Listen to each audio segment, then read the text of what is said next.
ഇന്ന് ഞാൻ നിങ്ങൾക്ക് വേണ്ടി തയ്യാറാക്കിയിരിക്കുന്നത് ഈസ്റ്റ് ചേർക്കാതെ ഉണ്ടാക്കുന്ന ബട്ടൂരയുടെ റെസിപ്പിയാണ്. അത് മാത്രമല്ല, ഇതിന്റെ പ്രത്യേകത ചപ്പാത്തി മേക്കറിൽ എങ്ങനെയാണ് ബട്ടൂര ഉണ്ടാക്കുന്നതെന്നും കൂടി ഞാൻ ഇതിനകത്ത് കാണിച്ചു തരുന്നുണ്ട്. അപ്പോൾ എല്ലാവർക്കും എൻ്റെ പുതിയൊരു വീഡിയോയിലോട്ട് സ്വാഗതം. പലരുടെ വീട്ടിലും ചപ്പാത്തി മേക്കർ ചപ്പാത്തി തന്നെ ഉണ്ടാക്കാൻ അറിയാൻ പാടില്ലാതെ ഇരിക്കുന്നതായിട്ട് കണ്ടിട്ടുണ്ട്. അപ്പോൾ ആ ചപ്പാത്തി എങ്ങനെയാണ് ഉണ്ടാക്കുന്നതെന്ന് ഞാൻ മറ്റൊരു വീഡിയോയിൽ കാണിച്ചു തരുന്നുണ്ട്. ഇന്നിവിടെ കാണിക്കുന്നത് ബട്ടൂര എങ്ങനെയാണ് ചപ്പാത്തി മേക്കർ വെച്ചുണ്ടാക്കുന്നതെന്നാണ്. അപ്പോൾ നമുക്ക് റെസിപ്പിയിലോട്ട് കിടക്കാം.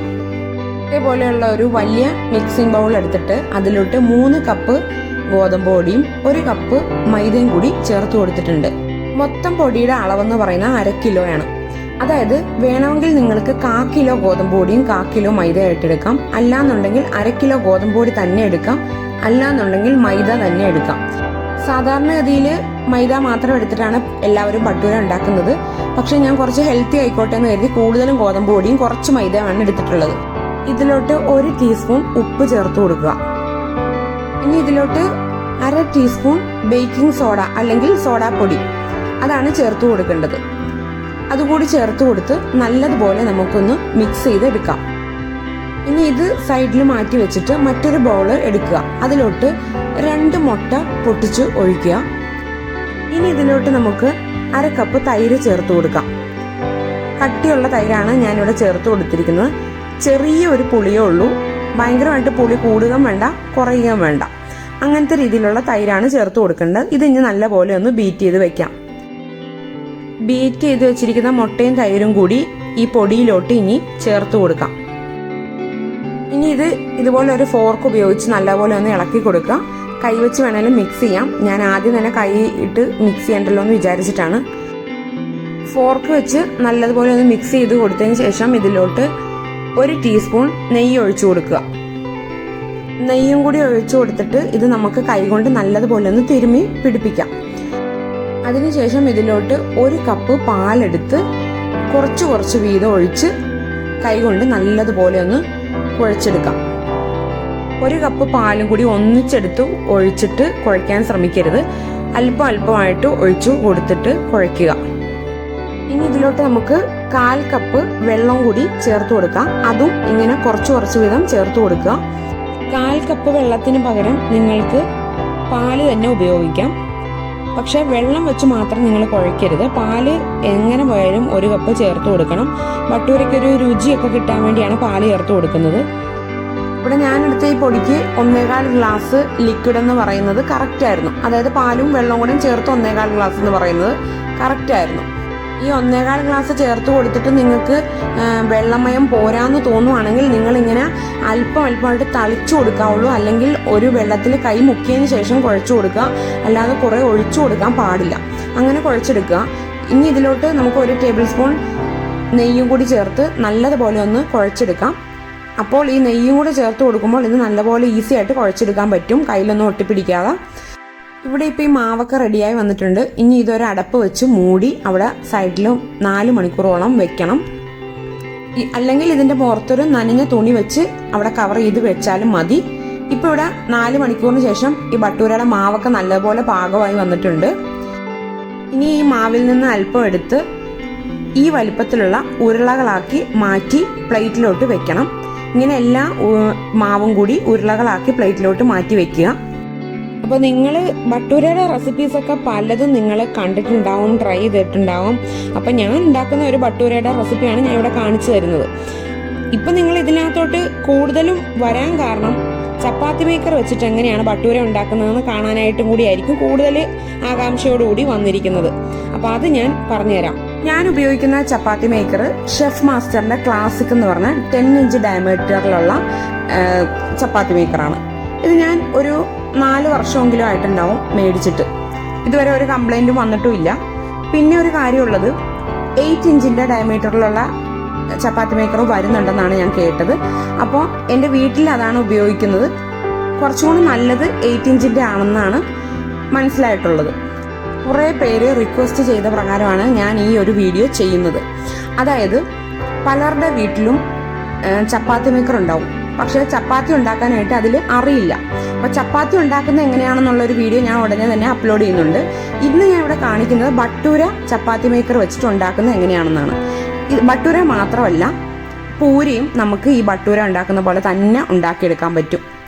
അത് മാത്രമല്ല, ഒരു കാര്യം കൂടിയുണ്ട്, ഈസ്റ്റ് ചേർത്ത ബട്ടൂര ഒരിക്കലും ചപ്പാത്തി മേക്കറിൽ ഉണ്ടാക്കാൻ പാടില്ല. അത് കീറി പോവുകയുള്ളൂ.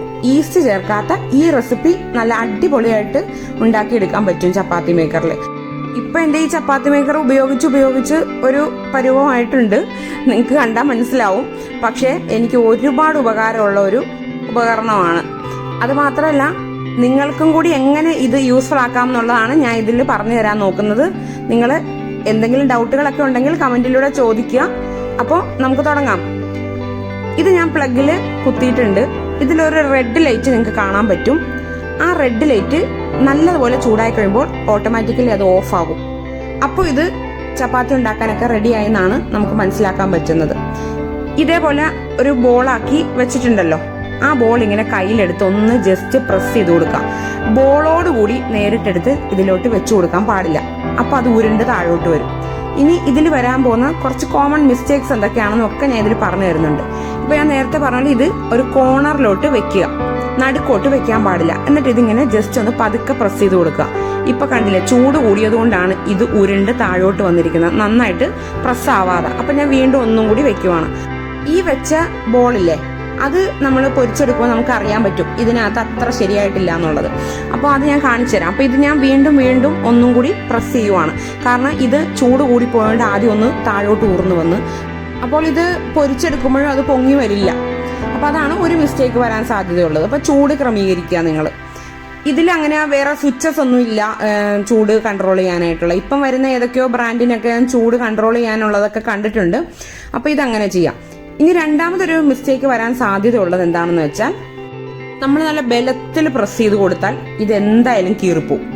അപ്പോൾ ഇത് നമ്മൾ പ്രസ് പാനൊക്കെ ഇല്ലേ, നമ്മൾ ഈ പത്തിരിക്കൊക്കെ പ്രസ് ചെയ്യുന്ന ആ പ്രസ് പാനിലൊക്കെ കൊടുക്കുന്ന ബലത്തിൽ ഇതിൽ പ്രസ് ചെയ്ത് കൊടുക്കേണ്ട ആവശ്യമില്ല. ജസ്റ്റ് ഒന്ന് വെച്ച് പതുക്കെ ഒന്ന് പ്രസ് ചെയ്ത് കൊടുത്താൽ മതി. അല്ലെങ്കിൽ ഇത് കീറിപ്പോവും, നിങ്ങൾക്ക് ശരിയാവില്ല. അങ്ങനെ ഒരു കീറലെങ്കിലും വന്നിട്ടുണ്ടെങ്കിലും നിങ്ങൾ എണ്ണയിലോട്ടിടുമ്പോൾ പൊള്ളി വരില്ല. അതാണ് രണ്ടാമത് വരാൻ സാധ്യതയുള്ള ഒരു പ്രശ്നം. അപ്പോൾ നമ്മൾ ഈ അടുത്തൊരു ബോൾ എടുത്ത് ഇങ്ങനെ കൈകൊണ്ട് പ്രസ് ചെയ്തിട്ടുണ്ട്. ഇതിനി നമുക്ക് ഈ ചപ്പാത്തി മേക്കറിന്റെ കോർണറിലോട്ട് വെച്ച് കൊടുക്കാം. നടുക്കോട്ട് വെക്കരുത്. എന്നിട്ട് അതിങ്ങനെ പ്രസ് ചെയ്ത് കൊടുക്കുക. ഇപ്പം ഇത് നല്ല പോലെ ഈ പറഞ്ഞ കാര്യങ്ങളൊക്കെ ശ്രദ്ധിച്ചിട്ട് വെക്കുന്നതാണ്. ഇത് കണ്ടില്ലേ, നല്ല പെർഫെക്റ്റ് ആയിട്ട് റൗണ്ട് ഷേപ്പിൽ ഇത് വന്നിട്ടുണ്ട്. അപ്പൊ നമുക്കിതിൽ ഒരു പ്രശ്നമുള്ളതെന്ന് വെച്ചാൽ, ഈ ഹാൻഡിലിന്റെ ഭാഗമില്ല, ഈ ആരോ മാർക്ക് കാണുന്ന ഭാഗം, അവിടെ കുറച്ച് കനം കൂടുതലായിരിക്കും, കുറച്ച് കനം. അപ്പൊ അത് തിരിച്ചു വെച്ചിട്ട് പിന്നെ ഒന്നും കൂടി പതുക്കെ ഒന്ന് പ്രസ് ചെയ്ത് കൊടുക്കുക. ആദ്യം ചെയ്ത് അത്രയും കൂടി ബലത്തിൽ പ്രസ് ചെയ്യരുത്, അതിലും കുറച്ച് മാത്രം പ്രസ് ചെയ്ത് കൊടുക്കുക. അങ്ങനെ ചുറ്റിനും ഒരേപോലെ കനത്തിൽ ആക്കിയെടുക്കുക. 2 തവണ മതി, അതിൽ കൂടുതൽ പ്രസ് ചെയ്തുകൊണ്ട് ഇരിക്കേണ്ട ആവശ്യമില്ല. അപ്പൊ ഇത് ഒരു സൈഡ് ഇങ്ങനെ, ഇപ്പൊ തന്നെ ഒരു സൈഡ് നല്ലപോലെ ഹാഫ് കുക്കായി വന്നിട്ടുണ്ടാവും. വേണമെങ്കിൽ നിങ്ങൾക്കൊന്ന് മറിച്ചിടാം. ജസ്റ്റ് എല്ലാം ഒരു 20 സെക്കൻഡിനുള്ളിൽ ഇതിൽ നിന്ന് മാറ്റിയേക്കണം. എന്നിട്ട് ഇവിടെ നമുക്ക് ഇനി ഇതെങ്ങനെയാണ് പൊരിച്ചെടുക്കുന്നത് നോക്കാം. അപ്പൊ ഈ 2 ബട്ടൂരയും ആദ്യം നമ്മൾ ചെയ്ത മിസ്റ്റേക്ക് വന്ന ബട്ടൂരയും ഇതും തമ്മിലുള്ള ഡിഫറൻസ് ഞാൻ നിങ്ങളെ കാണിച്ചു തരാം പൊരിച്ചെടുക്കുമ്പോൾ. അപ്പൊ ഇവിടെ ഇതേപോലെയുള്ള നല്ല കട്ടിയുള്ള ഒരു ചീനച്ചട്ടിക്കകത്ത് പിന്നെ എണ്ണ ഒഴിച്ചു വെച്ചിരിക്കുകയാണ്. അപ്പോൾ സൺഫ്ലവർ ഓയിലോ അല്ലെങ്കിൽ വെളിച്ചെണ്ണയിലോ നിങ്ങൾക്ക് ഇത് പൊരിച്ചെടുക്കാം. ഞാനിവിടെ വെളിച്ചെണ്ണയാണ് ഉപയോഗിച്ചിരിക്കുന്നത്. അപ്പോൾ ആദ്യം ഉണ്ടാക്കിയ ആ ബട്ടൂര ഞാനിപ്പോൾ ഒന്ന് എണ്ണയിലോട്ട് ഇടുവാണ്. അപ്പോൾ അത് നിങ്ങൾക്ക് കണ്ടാൽ അറിയാം, ഒരു സൈഡ് പൊങ്ങി വന്നിട്ടുണ്ട്, ഒരു സൈഡ് പൊള്ളി വന്നിട്ടില്ല. അപ്പോൾ അത് പൊരിച്ചെടുക്കുമ്പോൾ ടേസ്റ്റിനൊന്നും കുഴപ്പമൊന്നും വരില്ല. പക്ഷെ എങ്കിലും ആ ഒരു ബട്ടൂര ആ കൊമള പോലെ ഇരിക്കുന്ന അങ്ങനെ വന്നിട്ടില്ല. അപ്പോൾ കണ്ടില്ലേ, അത് ആ കറക്റ്റായിട്ട് ആ ടെമ്പറേച്ചർ കറക്റ്റ് ആവാത്തതും പിന്നെ പ്രസ്സിങ് കറക്റ്റ് ആവാത്തതുകൊണ്ടൊക്കെ വന്നിട്ടുള്ളത്. ചെറിയ കീറലൊക്കെ സൈഡിലുണ്ട്, അതുകൊണ്ടാണ് അങ്ങനെ വന്നിരിക്കുന്നത്. ഇനിയിപ്പം നമുക്ക് ആ അടുത്തതൊന്ന് ഇട്ട് നോക്കാം. അടുത്ത നിങ്ങൾക്ക് നോക്കുമ്പോൾ അറിയാം ഇത് എത്രത്തോളം പെർഫെക്റ്റ് ആയിട്ട് ബട്ടൂര ഇതിൽ ഉണ്ടാക്കിയെടുക്കാൻ പറ്റും എന്നുള്ളത്.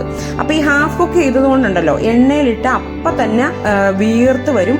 അപ്പോൾ എണ്ണയൊക്കെ ഇങ്ങനെ ഒന്ന് കോരി അതിൻ്റെ പൊങ്ങി വരാത്ത ഭാഗത്തോട്ടൊന്ന് ഒഴിച്ചു കൊടുക്കുക. പിന്നെ സൈഡൊക്കെ ഇങ്ങനെ ഒന്ന് ചെരിച്ച് എണ്ണയിലിട്ടിട്ടൊന്ന് സൈഡും മൊരിയിച്ചെടുക്കുക. നല്ല കണ്ടില്ലേ വീർത്ത് വന്നിരിക്കുന്നത്. അപ്പോൾ ഇത്ര പെർഫെക്റ്റ് ആയിട്ടാണ് ഇത് വന്നിരിക്കുന്നത്, നോക്കിക്കേ. അപ്പം ഇത് നമുക്കിനി ഒരു പ്ലേറ്റിലോട്ട് മാറ്റാം. ഇങ്ങനെയാണ് ഞാൻ ബട്ടൂര ഉണ്ടാക്കിയെടുക്കുന്നത്. അപ്പോൾ ഈസ്റ്റ് ചേർത്തതാണെങ്കിൽ ഇതിലുണ്ടാക്കില്ല, ഞാൻ സാധാ പ്രസ് പാനിലോ അല്ലെങ്കിൽ പരത്തിയതിന് ശേഷമൊക്കെ ഉണ്ടാക്കുകയുള്ളൂ. പിന്നെ ഈ രീതിയിൽ ഞാൻ അവിടെ വീണ്ടും എല്ലാ ബട്ടൂരയും പൊരിച്ചെടുക്കുവാണ്. അപ്പം കുറച്ചെങ്കിലും കനം കൂടിയിട്ടുണ്ടെങ്കിൽ ആ ഭാഗത്തൊക്കെ പൊങ്ങാനായിട്ട് ഇത്തിരി ബുദ്ധിമുട്ട് വരും. ഈ രീതിയിൽ നിങ്ങൾക്ക് പൂരിയുടെ മാവ് കുഴച്ചിട്ട് ഈ ചപ്പാത്തി മേക്കറിൽ ഇതേപോലെ തന്നെ നിങ്ങൾക്ക് ഉണ്ടാക്കിയെടുക്കാൻ പറ്റും. പൂരിയൊക്കെ എന്ത് നന്നായിട്ടാണ് വരുന്നതെന്നറിയോ ഈ ചപ്പാത്തി മേക്കറിൽ ഉണ്ടാക്കി വരുമ്പോൾ. ഒരു കാര്യം പറയാൻ വിട്ടുപോയി, നമ്മൾ ചപ്പാത്തി മേക്കറിൽ ഹാഫ് കുക്ക് ചെയ്ത ബട്ടൂരയും പൂരിയൊക്കെ ചൂടാറിയതിന് ശേഷം എയർ ടൈറ്റ് കണ്ടെയ്നറിലാക്കി നമ്മൾ ഫ്രിഡ്ജിൽ സൂക്ഷിച്ചാൽ ആവശ്യാനുസരണം പിന്നീട് നമുക്ക് പൊരിച്ചെടുക്കാവുന്നതാണ്. ഇപ്പം ഇത് കണ്ടില്ലേ, നല്ല പൊങ്ങി കൊമളച്ച് നല്ല പെർഫെക്റ്റ് ആയിട്ട് വന്നിരിക്കുന്നത്. എല്ലാവരും ഈ വീഡിയോയുടെ ഡിസ്ക്രിപ്ഷൻ ബോക്സ് ചെക്ക് ചെയ്യാൻ മറക്കരുത്. കാരണം അതിൽ ഈസ്റ്റ് ചേർത്തുണ്ടാക്കുന്ന ബട്ടൂരയുടെ റെസിപ്പിയും ഞാൻ ഇടുന്നുണ്ട്. ഈ വീഡിയോ കണ്ടതിന് ശേഷം ചപ്പാത്തി മേക്കർ ഉപയോഗിച്ച് തുടങ്ങിയവരുണ്ടെങ്കിൽ എനിക്കൊന്ന് കമൻറ്റ് ചെയ്യാനായിട്ട് മറക്കരുത്. അതുപോലെ തന്നെ ഈ വീഡിയോ കണ്ടതിന് ശേഷമാണ് ബട്ടൂരയും പൂരിയും കൂടി നിങ്ങൾക്ക് ഈ ചപ്പാത്തി മേക്കറിൽ ഉണ്ടാക്കിയെടുക്കാൻ പറ്റും എന്നൊക്കെ അറിഞ്ഞത് എങ്കിൽ നിങ്ങളൊന്ന് അതുകൂടി എന്നെ ഒന്ന് കമൻറ്റിലൂടെ അറിയിക്കണം. കാരണം എത്ര പേർക്ക് അറിയാമെന്നൊന്നും എനിക്കറിയില്ല ഈ വീഡിയോ ചെയ്യുമ്പോൾ. അപ്പോൾ ഇതേപോലെ തന്നെ ചപ്പാത്തി എങ്ങനെ ഉണ്ടാക്കുന്നതെന്ന് ഞാൻ മറ്റൊരു വീഡിയോയിൽ ചെയ്യുന്നതാണ്. ഇതിൻ്റെ കൂടെ കഴിക്കാൻ പറ്റിയ ഒരു ചിക്കൻ കറിയുടെ റെസിപ്പിയും കൂടി ഞാൻ അപ്ലോഡ് ചെയ്തിട്ടുണ്ട് ഇതിനു മുമ്പ്. അതിൻ്റെ വീഡിയോയുടെ ലിങ്ക് ഞാൻ ഡിസ്ക്രിപ്ഷൻ ബോക്സിൽ കൊടുക്കുന്നതായിരിക്കും. അതും കൂടി കൂട്ടിയിട്ട് വേണം ഇത് കഴിക്കാനായിട്ട്. ശരിക്കും നല്ല ടേസ്റ്റാണ്, നല്ല കോമ്പിനേഷനാണത്. അപ്പോൾ എല്ലാവർക്കും ഈ വീഡിയോ ഇഷ്ടപ്പെട്ടു എന്ന് വിചാരിക്കുന്നു, യൂസ്ഫുൾ ആയിട്ട് ഉണ്ടാവുമെന്നും വിചാരിക്കുന്നു. മറ്റൊരു നല്ല റെസിപ്പി ആയിട്ട് നമുക്ക് അടുത്ത ദിവസം കാണാം. Thank you. Good bye.